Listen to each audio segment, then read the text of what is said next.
নমস্কার, আমি ডক্টর পান্ডা। আচ্ছা বলুন তো, আমাদের মধ্যে কজন গিয়ে ব্লাড প্রেশার চেক করাই? এই জন্য ব্লাড প্রেশার এখনকার যুগে বাড়তে থাকা সমস্যাগুলোর মধ্যে একটা।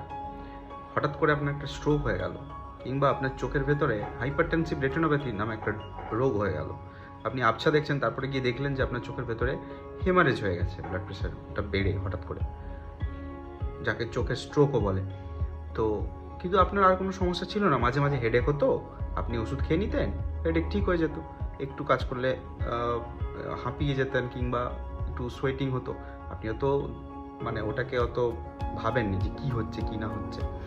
তো তাই ব্লাড প্রেশারটা আমাদের মোটামুটি জানা দরকার, ঠিক আছে? ব্লাড প্রেশারের অনেকগুলো গ্রেড আছে। আমাদের অনেকে বলে যে ব্লাড প্রেশার থাকলেই তো একটু লাইফস্টাইল মডিফিকেশন করলেই হয়, কিন্তু সেটা কোন গ্রেডে পড়ছে তার উপরে। হাই নর্মাল যদি থাকে, আমি স্ক্রিনে দিয়ে দেবো, হাই নর্মাল যদি থাকে তাহলে আপনি ব্লাড প্রেশার রেগুলেশনটা জাস্ট লাইফস্টাইল মডিফিকেশন করেই করতে পারেন, একটু নুন কম খেলেন, এইসব করলেন। কিন্তু তার থেকে বেশি যদি থাকে তাহলে কিন্তু আপনাকে রেগুলার ব্লাড প্রেশার মনিটরিং, তার সাথে মেডিসিন খেতে হবে, সে আপনার এজ যাই হোক না কেন।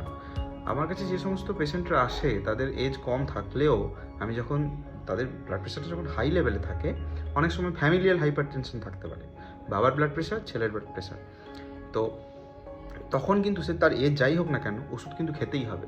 তখন একটা কমন জিনিস তারা বলে যে এই বয়স থেকে ওষুধ খাবো?